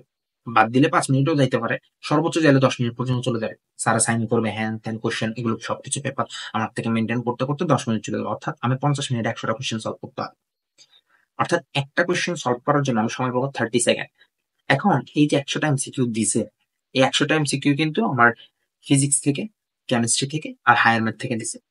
এখন এই 100টা এমসিকিউর মধ্যে আমার তো হচ্ছে স্ট্রং পয়েন্ট ছিল অবশ্যই কেমিস্ট্রি, যেহেতু এমসিকিউ বায়োলজি নেই, তাহলে আমার ফার্স্ট স্ট্রং পয়েন্ট ছিল হচ্ছে কেমিস্ট্রি, এরপর হচ্ছে ফিজিক্স, এরপর হচ্ছে হায়ার ম্যাথ। আমি এইভাবে করেই এমসিকিউ সলভ করব ভেবে রাখছিলাম। এখন গেলাম, আমার তো ওএমআর এ দাগানো শুরু করতেছি। এখন আরেকটা ঝামেলা হয়েছিল আমার বইয়ের ভর্তি পরীক্ষায়, সেটা হচ্ছে আমি, আমাদেরকে স্যাররা বললো হচ্ছে এরকম একটা খাতার মতো দিল। খাতা মানে কোশ্চেনটা তো আসলে একটা খাতার মতো বইয়ের মতো থাকে, কারণ মানে স্টুডেন্টদেরকে যতটুকু পারে নার্ভাস করার জন্য আর কি। বিশাল বড় বড় কোশ্চেন, বাংলা ইংলিশ, একটা মানে কোশ্চেনটা বাংলায়ও লেখা আছে, ইংলিশেও লেখা আছে। সো এক একটা কোশ্চেন প্রায় পেজের অর্ধেক অর্ধেক যাই দিচ্ছে একটা এমসিকিউ। তাহলে 100টা এমসিকিউর জন্য পুরো একটা বই দিয়ে দিচ্ছে আমাদেরকে। এখন এটা উল্টাই দেখতে মানে স্টুডেন্টরা দেখেই যাতে ঘাবড়ায় যায়। তো এখন এইটা উল্টায় দেখতে বলতেছিল যে প্রত্যেকটা পেজ আমাদের প্রিন্ট করা আছে কিনা। আচ্ছা ঠিক আছে, সবগুলো প্রিন্ট করা আছে কিনা, যদি প্রিন্ট না থাকে তাহলে অবশ্যই এখন চেঞ্জ করে নিতে হবে। যদি বোর্ড পরীক্ষা শুরু করে দিই তখন কিন্তু আর কি করা যাবে না, চেঞ্জ করা যাবে না। কারণ ওই ওই ওই কোশ্চেনের উপরে যে কোড নাম্বারটা আছে সেটা আমার কিন্তু ওএমআর সেটার মধ্যে, আমার ওএমআর ইয়ার মধ্যে আমার সেই কোড নাম্বারটা লিখতে হবে। সো এবার পরীক্ষা দিলাম, পরীক্ষা শুরু হইলো।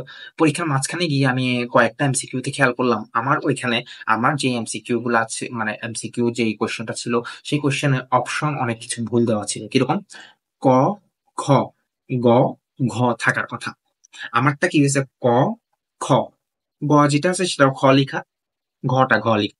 তাহলে আমার যদি অ্যান্সার যদি গ হয়, লিখা আছে খ, এখন আমি সেই খটাকেও এমআর সেটা কি খ দাগাবো নাকি গ দাগাবো, আরেকটা ঝামেলায় পড়ে গেলাম না।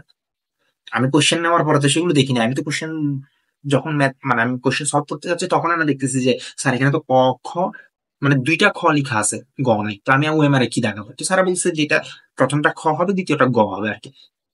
কিন্তু এরকম কয়েকটা আছে, কিন্তু আমার পরীক্ষা হলে তো আমি কোনটা গ কোনটা খ দেখতেছি না, আমি তো খ দেখছি মানে খ দাগা দিচ্ছি। এখন এটা যে গ হবে সেটা কি আমার ওইরকম একটা সিচুয়েশন, বইয়ের ভর্তি পরীক্ষায় এরকম একটা প্রেশার সিচুয়েশনে কি আমার মাথায় থাকবে? আমি দেখে তো এটা খ দাগায়ও দিতে পারতাম। সো এরকম জিনিসপত্র ফেস করছি, খুব মানে ইয়া লাগছিল। তো 30 সেকেন্ড একটা এমসিকিউ সলভ করতে হবে। তো দেখা যাচ্ছে এখানে এমন আচ্ছা হ্যাঁ, শুরু করছি আমি কেমিস্ট্রি দিয়ে। দেখা যাচ্ছে কেমিস্ট্রির কোয়েশ্চেন আমি উল্টাতেই আছি, পারতেছি না, কিছু বুঝতেছি না, কিছুই বুঝতেছি না। কারণ স্বাভাবিক, অন্য পরীক্ষাগুলো আমি প্রেশার ফ্রি ভাবে দিছি, ঢাকা বিশ্ববিদ্যালয়, রাজশাহী বিশ্ববিদ্যালয়, জিএসটি প্রেশার ফ্রি ভাবে দিছি। কেন? কারণ আমার স্বপ্ন হচ্ছে বুয়েট ভর্তি পরীক্ষায় অংশগ্রহণ করে টিকা। তো আমার স্বপ্ন, যেহেতু যখন স্বপ্নকে আপনি ফেস করবেন তখন বুঝতে পারবেন এটা আসলে প্রেশার কেমন হয়। হ্যাঁ, তো ওই ওই প্রেশার মোমেন্টে গিয়ে তারপর কোশ্চেন গুলো আমি দেখতেছি মিলাতে পারতেছি না। তো আমি খালি রাখতে রাখতে মানে স্কিপ করে যাইতে যাইতে যাইতে যাইতে দেখা যাচ্ছে একটা পর্যায়ে গিয়ে মানে পুরো ওএমআরই খালি খালি রয়ে যাচ্ছে। কেমন হবে, আমার তো সময় চলে যাচ্ছে। এখন দাগানো শুরু করছি কোনো মতে, তাওয়াক্কাল তো আল্লাহ, ফিজিক্স পড়তেছি, ম্যাথ পড়তেছি, ম্যাথের একটা দুইটা এদিক ওদিক করে মানে একটা কোশ্চেন সলভ করতে 30 সেকেন্ড সময় লাগার কথা, কিন্তু এমন এমন কোশ্চেন দিয়ে দিচ্ছি যেগুলো এই কোশ্চেনের একটা কোশ্চেন সলভ করতে যায় 3-4 রকম কোশ্চেন সলভ করে ফেলতে হচ্ছে। মানে ঘুরা এখান থেকে নিয়ে এটা নাও, এখান থেকে নিয়ে এটাতে দাও, এখান থেকে নিয়ে এটাতে দাও, এখান থেকে নিয়ে এটাতে দাও, সবগুলো করে এমসিকিউ সলভ করতে সময় লাগতেছে প্রায় 2 থেকে 3 মিনিট করে একটা এমসিকিউর জন্য। সো এরকম করতে করতে মানে আমার ইন্টারেস্টই হারাই ফেলছি। মানে একটা এমসিকিউ 1 মার্কের জন্য এতক্ষণ সলভ করার পরে অ্যান্সারটা আসতেছে, তো এরকম করতে করতে করতে মাঝখানে আমি কি হারাই ফেলছি, মানে ইন্টারেস্টটা হারাই ফেলছি, যে হবে না। যাই হোক, দাগাইতে আছি কোনো মতে। আহ মাথায় রাখছি রাজশাহী ইউনিভার্সিটিতে তো টিকছি। তো যাই হোক, বুয়েটে না হইলে আর হইলো না আরকি। সো হঠাৎ করে স্যারে বলছে 15 মিনিটস লেফট, 15 মিনিট বাকি আছে। এবং আমি ঘড়ির দিকে তাকাচ্ছি, তখনই হচ্ছে আমার সেই ইমোশনটা কাজ করছিল। আমি তখনই আমার মনে পড়লো, মনে পড়লো মানে ওই মাঝখানের সময়টাতে আমি মানে মাথা ব্ল্যাঙ্ক হয়ে গেছে মতো, এরকম একটা অবস্থা ছিল। যা দাগাচ্ছি অনেক ঘুরায় পেঁচায় করে একটা দুইটা কোনো মতে এভাবে মানে একটা জোর ভাবে করা ওইরকম হচ্ছিল না। কি আমি এভাবে করেই এখানের মধ্যে আহ আহ, সেটাকে শেষ করে দিচ্ছি। তো আর কিছু করার নেই, 15 মিনিট এবারে একটু দ্রুত করার চেষ্টা করি, দ্রুত করার চেষ্টা করছি, এমসিকিউ সলভ করতে করতে করতে করতে লাস্টে গিয়ে টাইম শেষ হয়ে গেছে, সারা নিয়ে ফেলছে ও এমা, সবকিছু ইয়া করে নিয়ে ফেলছে। তখনও কিন্তু আমার প্রায় 20 থেকে 25টা কোশ্চেন আমি দেখতেও পারিনি, মানে কি কোশ্চেন উল্টায় 20 থেকে 25টা কোশ্চেন আমি দেখিও নাই। অর্থাৎ কয়টা অ্যান্সার করছি আমি, প্রায় 70 75, সর্বোচ্চ হইলে 80টা পর্যন্ত দাগাইছি বলে মনে হয়েছে। নিজের সর্বোচ্চটুকু দিয়ে ওইটুকুই দাগাইছি বলে মনে হয়েছে। শেষ। এরপরে তখন আবার বেরোচ্ছে যখন, হ্যাঁ আশেপাশে মেয়েরা তো একটু বেশি কথা বলে তাই না, ওরা বলে কি হ্যাঁ কোশ্চেন অনেক সহজ হয়েছে, অনেক ইয়া করছি আমরা, 100টার মধ্যে তো এগুলো 100টাই দাগাই আসছি, কেউ বলতে 95 দাগাইছি, কেউ বলতে 98 দাগাইছি। এগুলো শুনে আমি একদম মানে নার্ভাস হয়ে গেছি, মানে আমি বুঝতে পারছি আমি ঠিক বলা। তখন আমি কি করছিলাম, আমার পরীক্ষার হল পড়ছিল হচ্ছে engineering university school and college, ওই স্কুলের মধ্যেই ছিল, মানে আমার বুয়েট মেইন ইয়াতে বুয়েট ক্যাম্পাসে আমার পরীক্ষাটা হয়নি, মানে পাশে ঢাকা ইউনিভার্সিটির পাশে, মানে বুয়েটের স্কুলেই পরীক্ষা হয়েছিল। তো আমি তখন ওখানকার একটা ছোট একটা মাঠ ছিল, আমি এটাকে বুয়েট মাঠ মনে করতেছিলাম আর কি। ওই মাঠটার দিকে দেখে দেখে আমি কান্না করতেছিলাম, আমার চোখে পানি চলে আসছিল। আমি ওয়াশরুমে গেলাম, ওয়াশরুম থেকে আসার পর আমার বারবার কান্না আসতেছে যে হচ্ছে আমার বুয়েটে পড়া হবে না। এটাই হয়তো আমার লাস্ট দেখা এখানে বুয়েটের এরিয়া গুলো আর কি। সো বের হয়ে গেলাম। এরপরে বের হওয়ার পরে উম তো সবাই বলছে খুব সহজ হয়েছে, হ্যান হয়েছে ত্যান হয়েছে, তো যাই হোক কিছু করার নেই। পরবর্তী পরীক্ষাগুলোর জন্য প্রিপারেশন নিতে হবে, যেহেতু এটা তো হবে না, এটা তো আমি বুঝে গেছি এটা হবে না। তো আসার পরে তো পরে আমার বোন আপনি বলতেছে হচ্ছে তুমি যা দাগাইছো যাই হোক, তুমি যদি বুঝে শুনে দাগাই থাকো যা হবে তাওয়াক্কাল তো আল্লাহ, আল্লাহ যেটা ভালো সেটাই করবেন তোমার জন্য। তা আমি ওই চিন্তা বাদ দিয়ে দিলাম, এবং ওই দিনই, হ্যাঁ এটা একটা আল্লাহ সুবহানাহু ওয়া তাআলা আমাকে কখনো নিরাশ করেন নাই। আমার যখন বুয়েটের পরীক্ষাটা দিয়ে আমি খুব ডিসঅ্যাপয়েন্টেড হয়ে গেছিলাম, ওই দিন আমার প্রায় 3টা বাজে পরীক্ষা শেষ হয়েছে। দুপুরেই পরীক্ষা ছিল, এটা হচ্ছে পরীক্ষা মনে হয় 2টা থেকে 3টা এরকম একটা সময় হয়েছিল আর কি, বা 3টা থেকে 4টা এরকম একটা সময় হয়েছিল। তো মনে করেন 4টার সময় শেষ হয়েছে, শেষ হওয়ার পরে আমি আমার মামার সাথে ছিলাম ঢাকায়। মামা আমাকে নিয়ে গেছেন শপিং করাইতে, যাতে আমি এই মানে এই চিন্তাগুলা থেকে আমি বাইরে থাকি, যে বুয়েটের পরীক্ষায় আমার ভালো হয়নি। আর যেহেতু আমার স্বপ্ন ছিল 20 বছরের স্বপ্ন, এবং সেটাতে আমি ভালো হয় নাই, এমন কিছু একটা হয়েছে, তখন অবশ্যই আমি অনেক বেশি ডিসঅ্যাপয়েন্টেড ছিলাম, অনেক বেশি প্রেশারে ছিলাম। আহ অনেক বেশি আসলে কষ্ট লাগতেছিল ওই সময়টাতে। তো তখন মামা আমাকে শপিং এ নিয়ে গেছেন, তো শপিং করে যাতে এই জিনিসগুলো ভুলে থাকি। তখন আলহামদুলিল্লাহ একটা খুশির খবর আসলো, আমার জিএসটি রেজাল্ট দিল, দেখলাম হচ্ছে আমি 83.something পাইলাম। এবং পরে এগুলো জেনে সবার সাথে যোগাযোগ করে বুঝতে পারলাম যে হ্যাঁ আমার ফার্স্টে সিএসসি পাবো। হ্যাঁ তাহলে আলহামদুলিল্লাহ একটা ইঞ্জিনিয়ারিং সাবজেক্ট পেয়ে গেলাম, মোটামুটি তাহলে সারা যাবে। তো এটা কোনো মতে কষ্টটা থামলো আর কি। তো এবার চট্টগ্রাম চলে গেলাম। চট্টগ্রাম গিয়ে আহ চট্টগ্রাম গিয়ে এরপরে আমার আহ চট্টগ্রামে যাওয়ার পরে জিএসটি রেজাল্ট নিয়ে অবশ্যই আমি চট্টগ্রাম গেছি। যাওয়ার পরে এরপর পরবর্তী প্রিপারেশন হচ্ছে আমার আহ পরবর্তী প্রিপারেশন হচ্ছে, হ্যাঁ চট্টগ্রাম বিশ্ববিদ্যালয়ের পরীক্ষা ছিল। ওটা আমি কোনো প্রিপারেশন নিই না, এবং আমি ওটা কোনো সিরিয়াসলি নিই নাই, খুবই আহ, বাজে ছিল এটা আমার। আমি প্রিপারেশন না নিয়ে আমি পরীক্ষা অ্যাটেন্ড করছি, যাই হোক তাওয়াক্কাল তো আল্লাহ, দাগাই দিয়ে চলে আসছি। আসার পরে আমি জিএসটি যেহেতু পেয়ে গেছিলাম, তখন আমি ভাবতেছিলাম যাই হোক চট্টগ্রাম ইউনিভার্সিটি টিকলে টিকবো না টিকলে নাই, আমি একটু ঘোরাঘুরি করি। এখনো কিন্তু আমার পরবর্তী পার্ট গুলো এখনো কিন্তু আহ আসে নাই, বুয়েটের বা চুয়েটের এই এক্সাম গুলো কিন্তু তখন আসে। তো তখন ঘোরাঘুরি করতেছে, এত আম্মু বলতেছে তুমি কি পরবর্তী ইউনিভার্সিটি গুলো পরীক্ষা দিবে? আমি বলছি দিব, দেখি এখন একটু নিজেকে একটু সময় দিই, একটু চিল করি। সো এই সময় আলহামদুলিল্লাহ রেজাল্ট চলে আসছে। রেজাল্ট আমার প্রিলিমিনারি টেস্টের রেজাল্ট আসছে, আলহামদুলিল্লাহ আমার নাম আসছে দেখলাম। তো এটা খুব খুশি হলাম আলহামদুলিল্লাহ, অর্থাৎ আমি যাই দাগাইছি তাই হচ্ছে মানে মোটামুটি হয়েছে, ওই 20 25টা গুলার প্রয়োজন পড়ে নাই। ওইখানে হচ্ছে একটা মিনিমাম মার্ক পাইলেই হচ্ছে মনে করেন হচ্ছে সিলেক্টেড যদি হয়, তাহলে প্রথম এই 2400 বা 2500 বা এরকম সামথিং 6000 পর্যন্ত, এই 15 মানে একটা একটা শিফট থেকে 1500 জন করে সিলেক্টেড হয়েছে। তো ওখানে সিলেক্টেড মধ্যে আমি হয়েছি আলহামদুলিল্লাহ। এখন এখন এই রেজাল্টটা দেওয়ার পরে আর সময় আছে হচ্ছে 10 দিন। ওই 10 দিনে আমার 10 দিন পর রিটেন এক্সাম কিন্তু বুয়েটের। 400 মার্কের মেইন এক্সামটা কিন্তু হচ্ছে আর 10 দিন পরে। এখন কি করবো? এখন তো আমি কনফিউজ হয়ে গেছি। ফার্স্টে তো আমার মাথায় ছিল হচ্ছে আমি বুয়েটে টিকবো না, কিন্তু এখন প্রিলিমিনারি টেস্টে টিকার পরে আমার আর সময় আছে মাত্র 10 দিন। এখন কি করব? এই 10 দিন ধুমায় মোটামুটি প্র্যাকটিস করা, আবার ওই যে নিজেকে মানে ফুল একটা ফর্মে আনার চেষ্টা করা আর কি, মানে অনেক বেশি ফোর্স করছি নিজেকে। মাঝখানে তো আমি চিল পর্যায়ে চলে গেছি, তো এখন আমার আবার 10 দিন পরে আমার বুয়েট ভর্তি পরীক্ষা রিটার্ন। প্রচুর ফোর্স করার চেষ্টা করছি নিজেকে, বিভিন্ন রকম ভাবে পড়ছি, বিভিন্ন ভাবে মোটিভেটেড করছি নিজেকে, ব্যস্ত রাখছি পড়ার মধ্যে। এটা করে পরে আমার বুয়েট ভর্তি পরীক্ষা দিতে যাওয়ার আগের দিন আলহামদুলিল্লাহ, এটা আল্লাহ, আমি বললাম আল্লাহ আমাকে কখনো নিরাশ করেননি। বুয়েট ভর্তি পরীক্ষা দিতে যাওয়ার আগের দিন আমার ঢাকা বিশ্ববিদ্যালয়ের রেজাল্ট দিছে। আলহামদুলিল্লাহ ঢাকা বিশ্ববিদ্যালয়ে টিকছি। আমার এমন একটা পজিশন আসছে যেটা হচ্ছে আমার যেহেতু বায়োলজি আনসার করছি, আমি জেনেটিক ইঞ্জিনিয়ারিং পাওয়ার মতো একটা সিচুয়েশন বা একটা পজিশনে টিকছি আলহামদুলিল্লাহ। তো আহ এখন তো টোটালি খুশি, কারণ আমি হয় বুয়েট না হয় ঢাকা ইউনিভার্সিটি। যেহেতু ঢাকা ইউনিভার্সিটি টিকে গেছি, অর্থাৎ আমার একটা ইউনিভার্সিটি আমি পেয়ে গেছি, আমার স্বপ্নের ইউনিভার্সিটির একটা। তো যেটা বলতেছিলাম, আমার স্বপ্নের ইউনিভার্সিটি গুলোর মধ্যে ঢাকা ইউনিভার্সিটি একটা। সো আমি যেহেতু ঢাকা ইউনিভার্সিটি পেয়ে গেছি, তাহলে এখন আমার আর বুয়েট হোক না হোক এটা নিয়ে এত বেশি প্যানিক করি নাই আর কি ওই সময়। কারণ বললাম তো, উম, মানে আমাদের যেই পরীক্ষার রেজাল্ট দেয় ওই পরীক্ষা নিয়ে সবাই একটু বেশি হাইপে থাকে, তাহলে ওইটার প্রতি একটা বেশি ইন্টারেস্ট জেগে যায়। তো ওই সময় আমার ঢাকা ইউনিভার্সিটির প্রতি অনেক বেশি ইন্টারেস্ট জেগে গেছিল। ওই রেজাল্টের পর আমি ঢাকা ইউনিভার্সিটিতে আলহামদুলিল্লাহ টিকছি। তাহলে এখানে আর কিছুই নাই, জাস্ট গিয়ে আমার ভাইবা বা সামথিং কিছু একটা হবে, এরপর হচ্ছে আমার অ্যাডমিশন হয়ে যাবে আর কি। সো ঢাকা ইউনিভার্সিটির যেহেতু এটা পাইয়ে গেছি, তাহলে আমার আর কোনো প্রেশার নাই। আমি পরীক্ষা দিলাম, বুয়েটে গেলাম, রিটার্ন এক্সাম দিলাম একদম প্রেশার ফ্রি ভাবে, এবং আমার সিট পড়ছিল একদম সামনের বেঞ্চে, স্যারের সাথে একদম স্যারের টেবিলের সাথে লাগানো ওই ওই সিটটা। কিন্তু এটা কথা হচ্ছে আমি প্রেশার ফ্রি ভাবে পরীক্ষা দিচ্ছি, যেহেতু ঢাকা ইউনিভার্সিটি পেয়ে গেছি। বললাম তো আল্লাহ সুবহানাহু ওয়া তাআলা আমাকে প্রত্যেকটা পদে পদে যেইটুক পরিমাণ, যেইটার জন্য যেইটুক প্রয়োজন, বলে তো আল্লাহ সুবহানাহু ওয়া তাআলার প্ল্যানটাই হচ্ছে সবচেয়ে বড় প্ল্যান। যেই সময়টাতে যেভাবে প্রেশার ফ্রি ভাবে যেইটাই ফেস করতে হবে, আল্লাহ সুবহানাহু ওয়া তাআলা আমাকে ওই সিচুয়েশনটাই ক্রিয়েট করে দিয়েছেন। তো আমি প্রেশার ফ্রি ভাবে পরীক্ষা দিলাম। আহ, যাই হোক, দিয়ে আসছি রিটার্ন।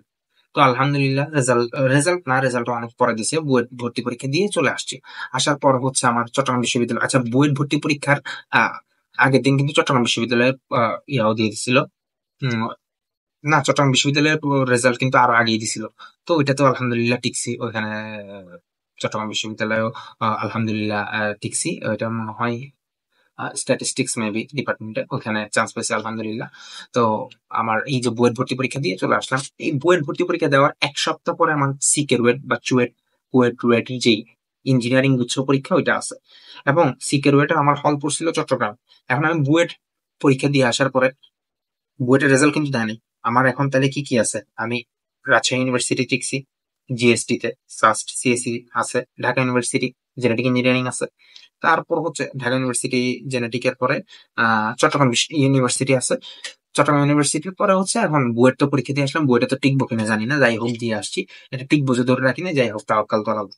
তো এখন তাহলে আমার আরো একটা বড় অপশন হচ্ছে, যদি বুয়েটে না টিকি, এখন মাথায় আসছে যে আমি যেহেতু ইঞ্জিনিয়ারিং প্রিপারেশন নিচ্ছি, তাহলে বুয়েটে যদি না টিকি আমার সিকিউরিটির কোনো একটা ইউনিভার্সিটিতে যাইতে হবে আমার। সো চুয়েট পরীক্ষার আগের দিন হচ্ছে বুটেক্স এর পরীক্ষা ছিল।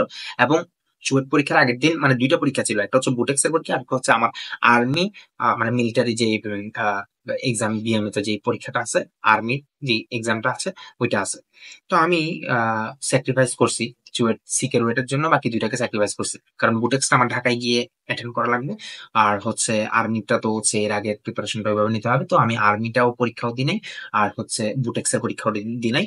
আমি সিকিউরিটির পরীক্ষা দিচ্ছি। কিন্তু হ্যাঁ, সিকিউরিটির জন্য আমি কোনো পড়িনি, কারণ বুয়েটের পরীক্ষা দিয়ে এসে এত টায়ার্ড হয়ে গেছি যে, কারণ অনেক পড়ে অনেকগুলো পরীক্ষা দেওয়ার পরে আর মানে পরীক্ষা দিতে ইচ্ছা করতেছে না, এরকম একটা সিচুয়েশন আর কি। তো 1 সপ্তাহ রেস্ট করে করে যা পারছি গেছি, সিকিউরিটি কোনো মতো পরীক্ষা দিয়ে আসছি আলহামদুলিল্লাহ। এরপরে সিকিউরিটির রেজাল্ট দিছে আলহামদুলিল্লাহ, ওইখানেও ভালো জায়গায় আসছি। চুয়েটের ত্রিপলি ওতে আসছি আর কি, ত্রিপলি বা সিএসি, চুয়েটের ত্রিপলি বা সিএসি কোন একটাতে আসছি। তো এখন আমার মাথায় এখনো রেজাল্ট জানাই বুয়েটের। তো এই সময় এখন মাথায় একটু প্যাস হয়ে যাচ্ছে, সাস্ট সিএসি নিবো নাকি ঢাকা ইউনিভার্সিটি জেনেটিক নিব, সাস্ট সিএসি নাকি ঢাকা ইউনিভার্সিটি জেনেটিক নাকি আহ চুয়েটের ত্রিপলি, এখন কোনটা নিব? এখন এটা নিয়ে দ্বিধাদ্বন্দ্ব থাকতে থাকতে এরপরে সময়টাতে আলহামদুলিল্লাহ বুয়েটের রেজাল্ট আসছে এবং বুয়েটে সিভিল ইঞ্জিনিয়ারিং ডিপার্টমেন্টে চান্স পাইছি, অ্যালটমেন্ট পাইছি আলহামদুলিল্লাহ, সুবহানাল্লাহ। তো এরপরে আমার আহ, বুয়েটে ভর্তি হলাম আর কি। তো এই হলো আমার মোটামুটি একটা ভর্তি পরীক্ষার এক্সপিরিয়েন্স শেয়ার করা, আর হচ্ছে আপনাদেরকে সামান্য কিছু সস্তা গাইডলাইন দেওয়া। আহ এটা আমি এগুলো আমাকে স্টুডেন্টরা বারবার জিজ্ঞেস করে, স্যার একটু ইউনিভার্সিটি অ্যাডমিশন টেস্টের এক্সপিরিয়েন্স গুলো একটু বলেন, বা একটু আপনি কেমনে পড়ছিলেন বা গাইডলাইন, সেইগুলো নিয়ে আমাকে স্টুডেন্টরা বারবার কোয়েশ্চেন করে। এগুলো ক্লাস আমি অ্যান্সার দিই না, এই কারণে আমি এই ভিডিওটাতে আমি এই অ্যান্সার গুলো দিই। তো ঠিক আছে, ভিডিওটা অনেক বড় হয়ে গেল, আজকের ভিডিও এইটুকুই রাখি। ধন্যবাদ, সবাই আমার জন্য দোয়া করবেন। আল্লাহ হাফেজ, আসসালামু আলাইকুম ওয়া রাহমাতুল্লাহ।